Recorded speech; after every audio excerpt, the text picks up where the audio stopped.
welcome to the 73rd episode of the Wrestling Rundown, our post-Halloween show. Happy Halloween.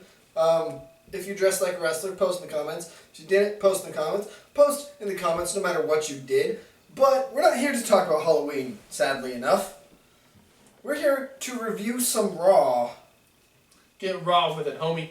You know what else we can do? Post down in the comments. Say happy birthday to Kevin Hunt. Yeah. This is his birthday. This is the birthday rundown. This is his motherfucking birthday.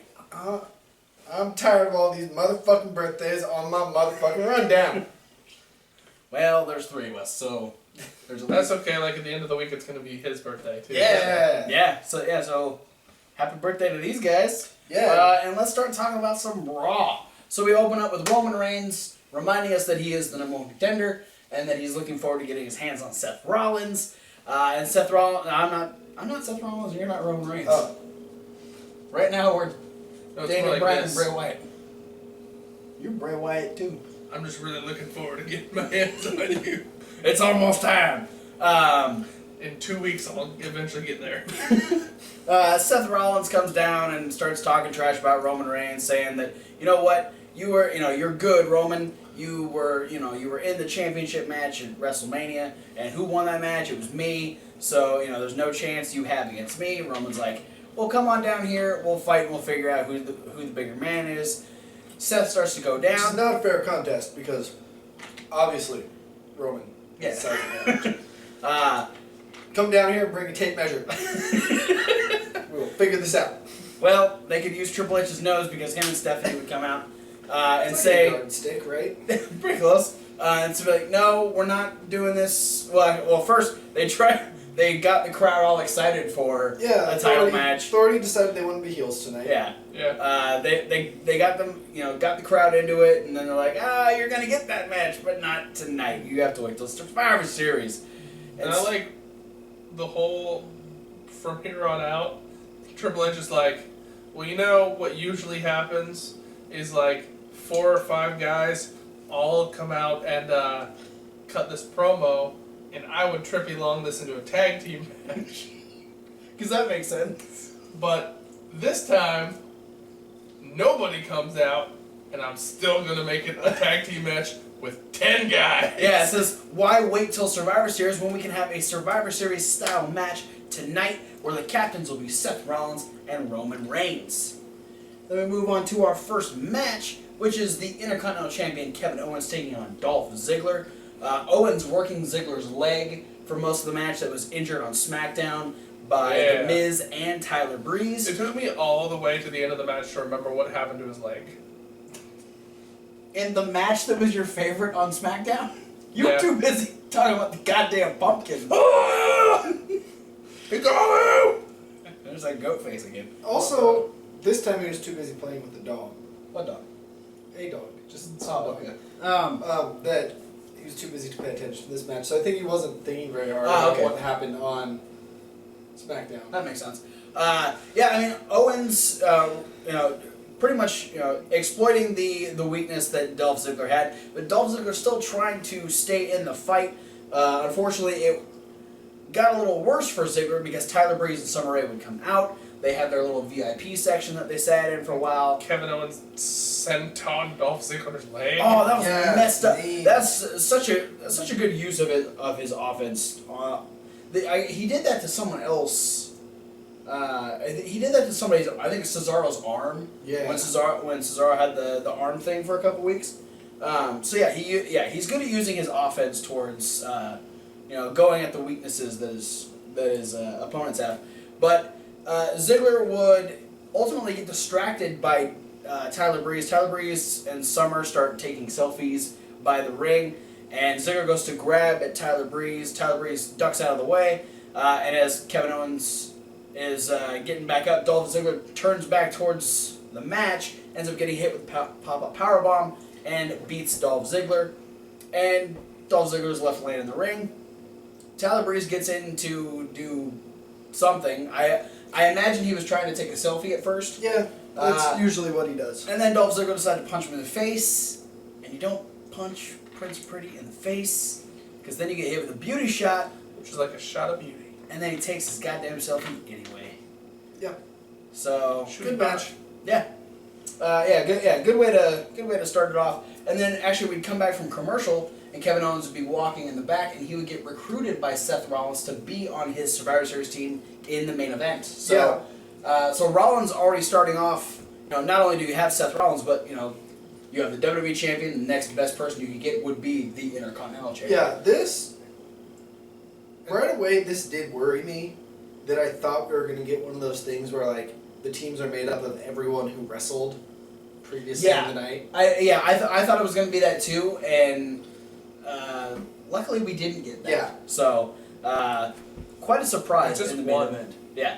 Yeah. Spoiler alert. We have a fatal 4-way coming up pretty soon to name the number one contender for the Divas Championship, and Renee interviews Becky. Becky says, you know what, she's, you know, not only is she focused on, She's not a bee. yeah, she, Oh God, why does Becky not get more mic time?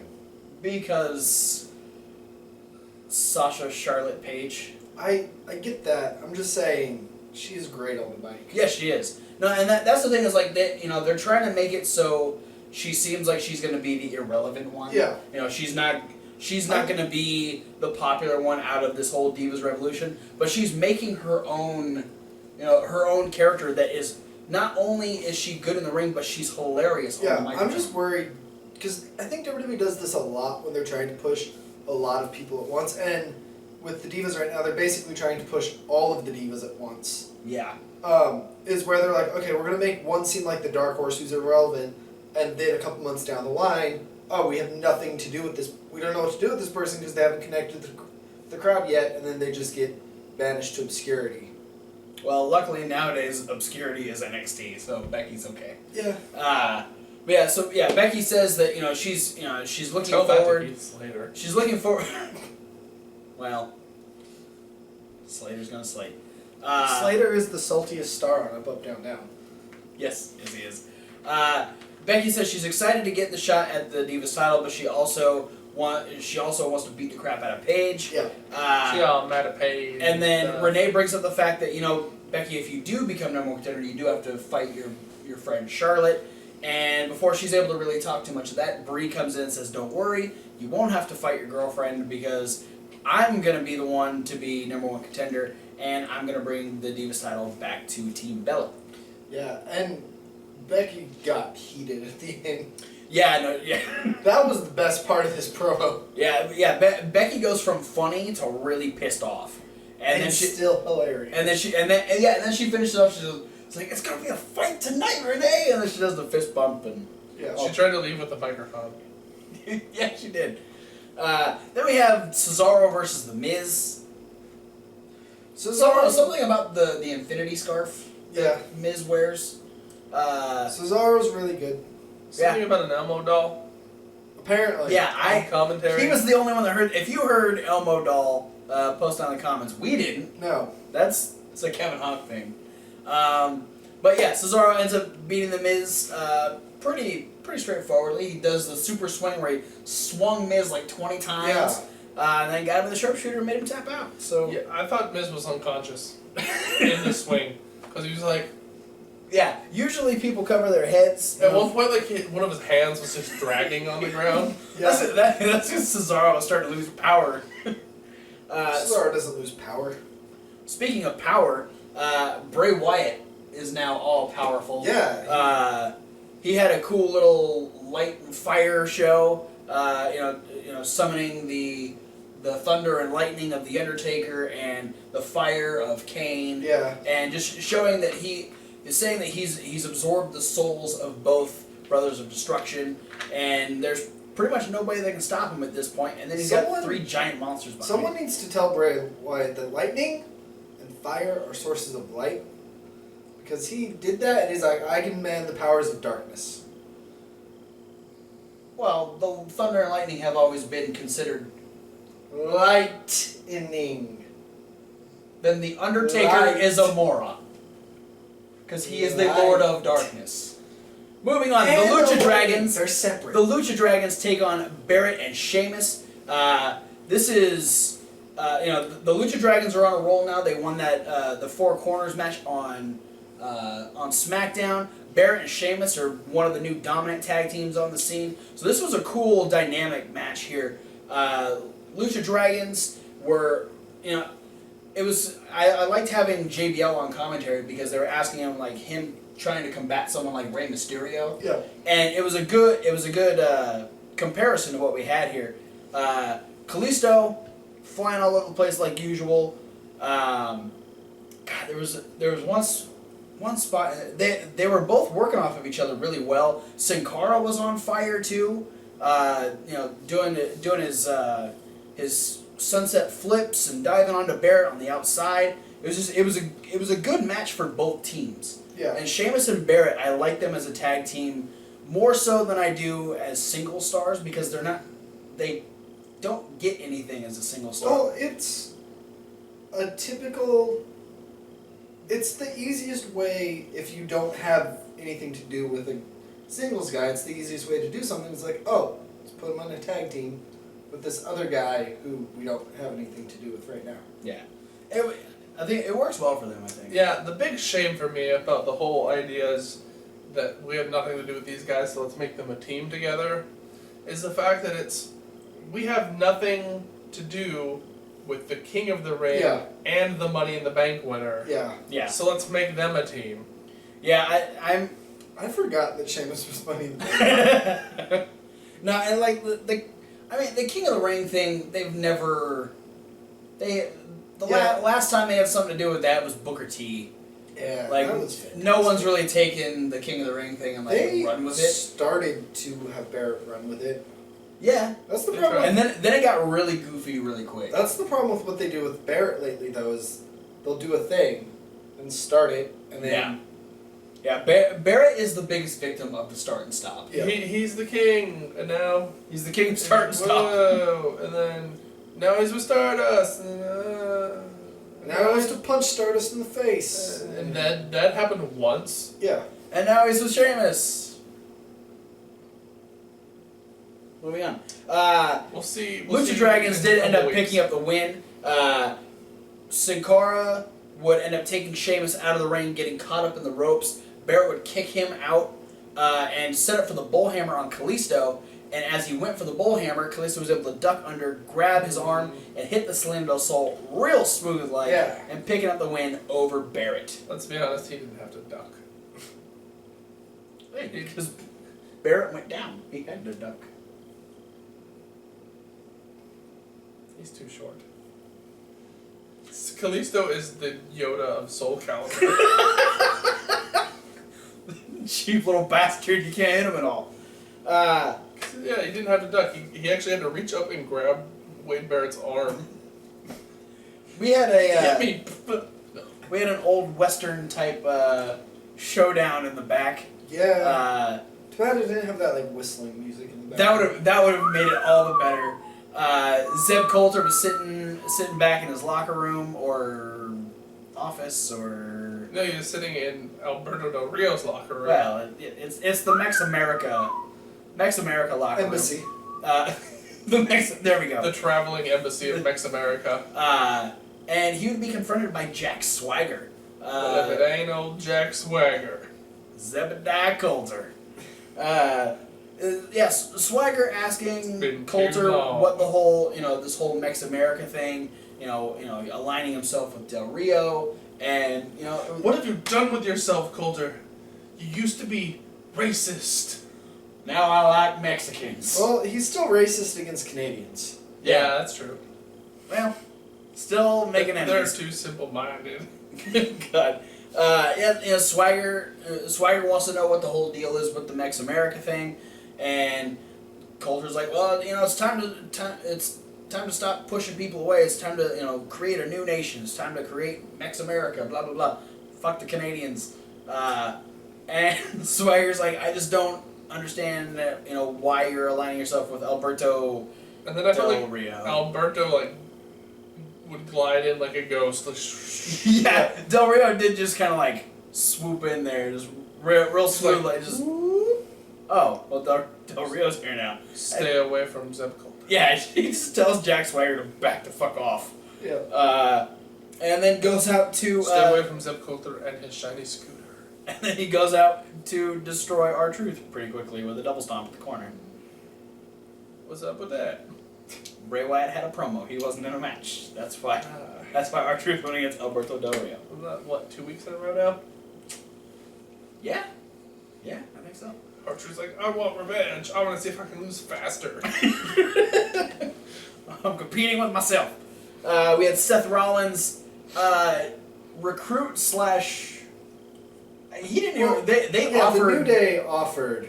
Yeah, it was Big E and Kofi Kingston offered to be on Team Rollins. Xavier Woods is gone. Yeah, and Rollins is like, you know what?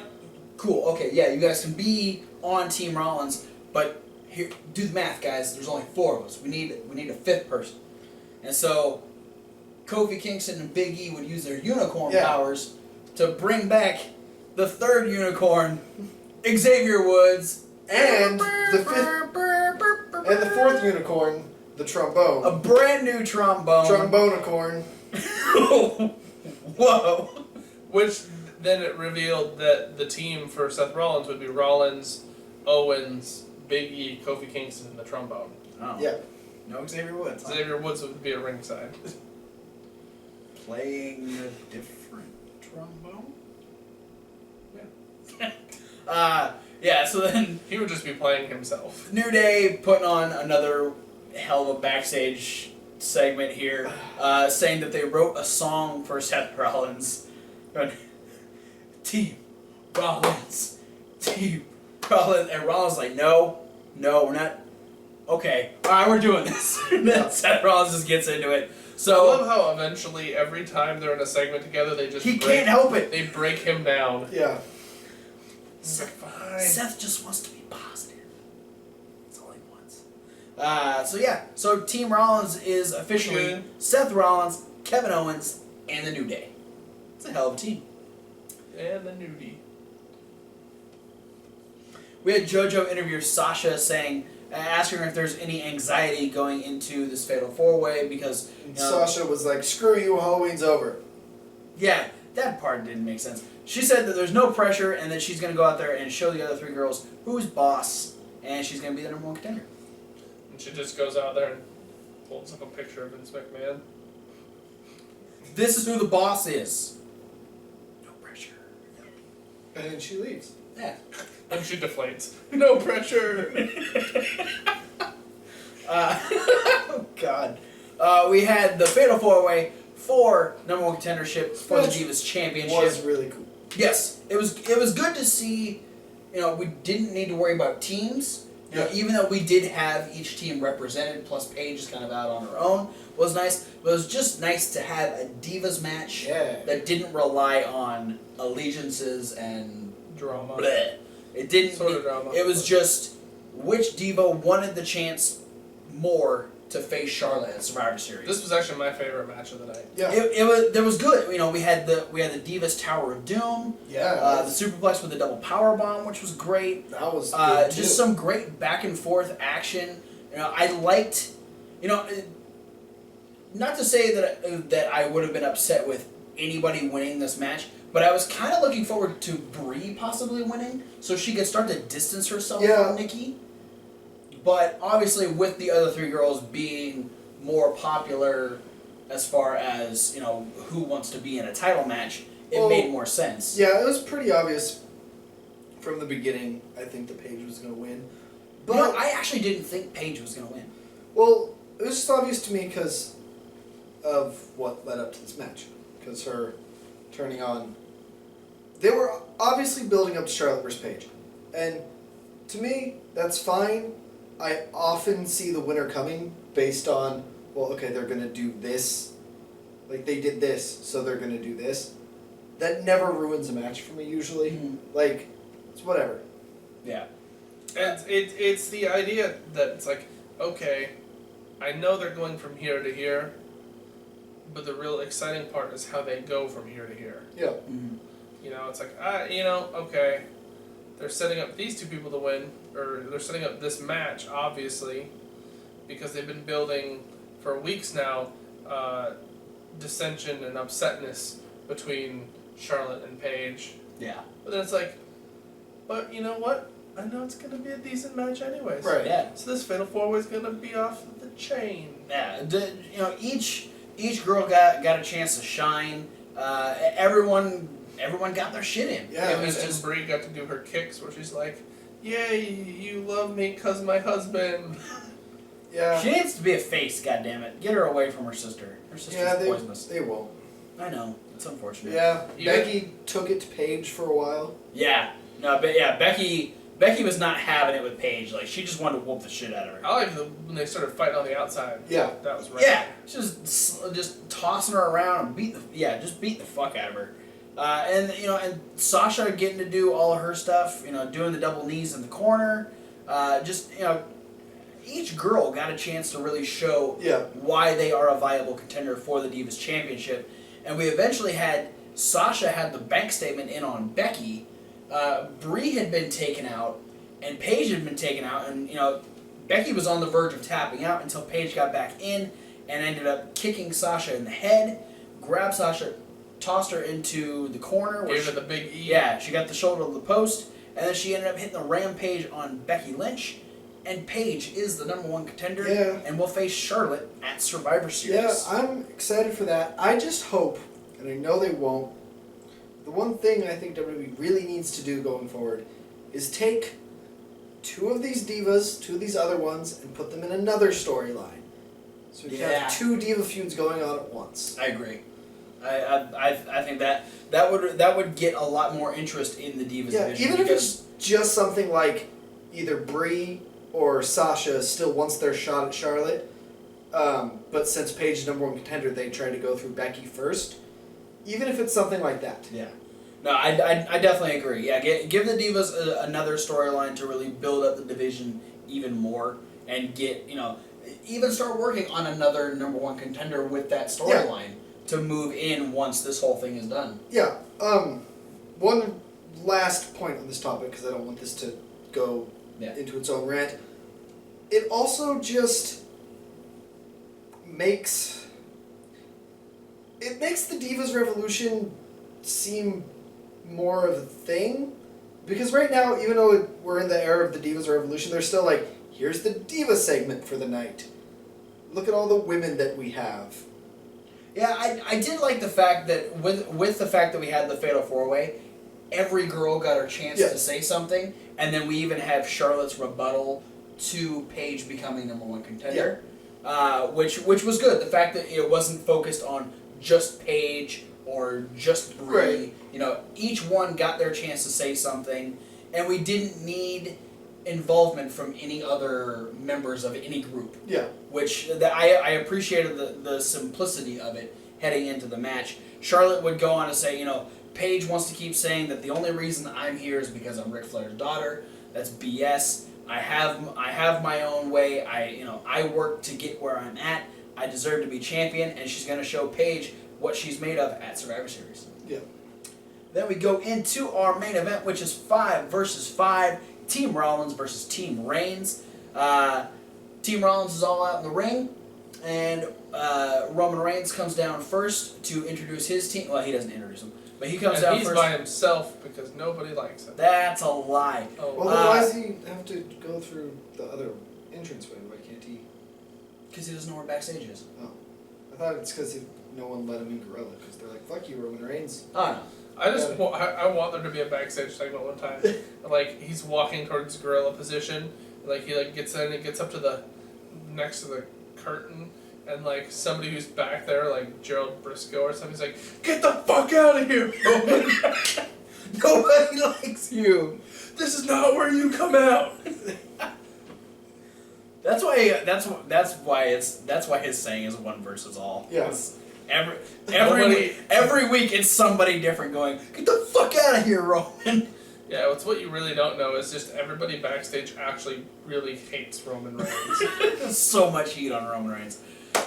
So it would have been nice if they would have left this surprise return for the last people to come out. Yeah. For Team Reigns, but fucking Usos are back. That's fucking exciting. So Jay is back on the roster. Him and Jimmy coming down. Then we get Ryback. We get Dean Ambrose. God, the blue beanie.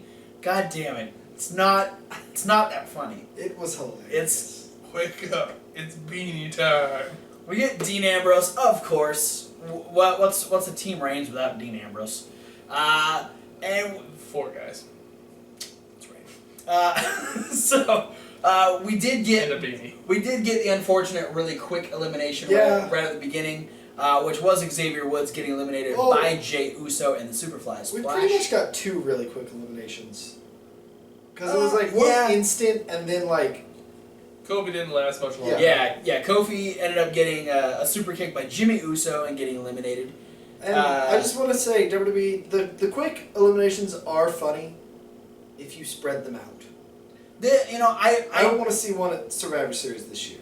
Yeah, this it didn't bother me here because this Right. is Raw, and it's just like, hey, Survivor Series is coming up. We're probably only going to get like 2 of these matches anyway. Yeah. So, It Come bothered on, me. WWE. Give us 4 Survivor Series matches. please. It kind of bothered me just because I like Xavier Woods so much. I know. And he didn't even stay out there and play trombone.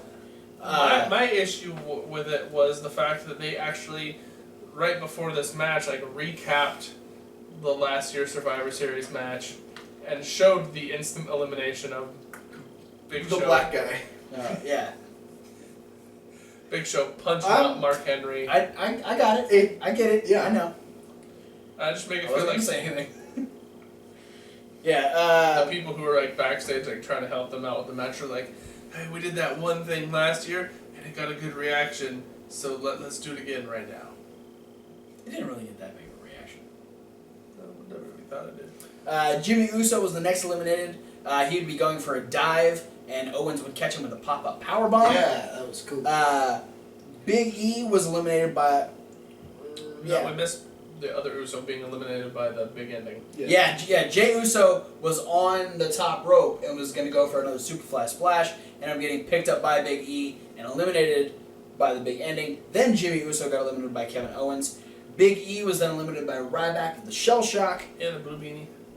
Ryback then got eliminated by Rollins twice, based on our Yeah. feed, with a pedigree. I was okay with that. And so we were left with Ambrose and Ambrose and Reigns taking on Owens and...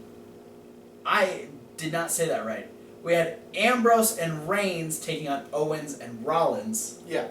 Or you could have just we were left with Ambrose and Rollins and Reigns and Owens. Anyway, this is where the match really started, I think. Yeah, they eliminated every member of each team that was wearing a color other than black. Yeah.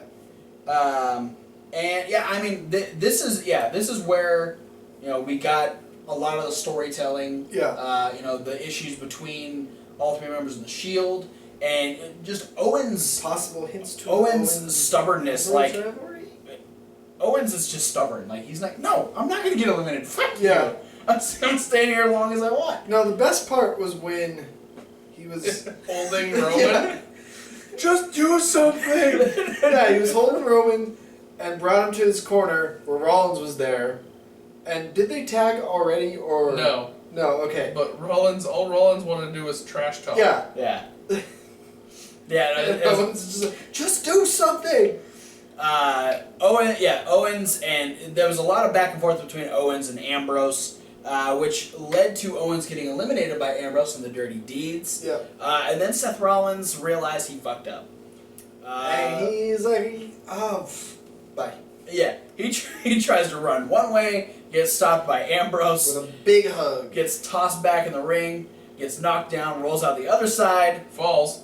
falls, tries to go over again. Roman catches him on that side, pulls him back in. Mid-handstand. And yeah, it was how many different ways can Rollins try to escape? Yeah. And he escaped via chair. Yeah. Ended up grabbing a chair, hitting Dean Ambrose, getting disqualified. Took out Dean Ambrose. Was trying to take out Reigns. He hit him again with the chair, tossed him back in the ring. But as Rollins gets back in the ring, he gets caught with a Superman punch, rolls out, runs away with the title, and leaving Reigns and Ambrose standing tall in the ring, and just adding a little bit more fuel to the fire that will be the title match at Survivor Series. Yeah. Yeah, a So- hug from Lady Momentum. Thank you, Byron. So overall, a pretty entertaining episode of Raw. Yeah. I did like the Survivor Series preview. Kind of gets everybody in the mood, even though we're really only gonna get like 1 or 2 of those matches. But regardless, thanks for watching. Yeah. You're always in the mood. For Survivor Series. Yeah. Thanks for watching. Be sure to like, favorite, subscribe. Those things. Click all the links down in the Those description. Facebook, Twitter, Tumblr, Instagram, Reddit, and 2 emails. And check out the playlist over there. Oh, it's over here. Because we've got the Raw review now. We're going to be having a... What's it called? Video wrap up. We're having a SmackDown rundown. We got an indie news and a special video this week because it's Thomas's top 5. See what I did there? You see? 5 for top 5. Yeah, for the month of October. We're gonna see which October. Who impressed Thomas Wolfe enough to be on the top 5 this month. You have to wait and see. Thanks for watching, and we'll see you at whatever video you decide to watch next. Need more. We need more. I hate you.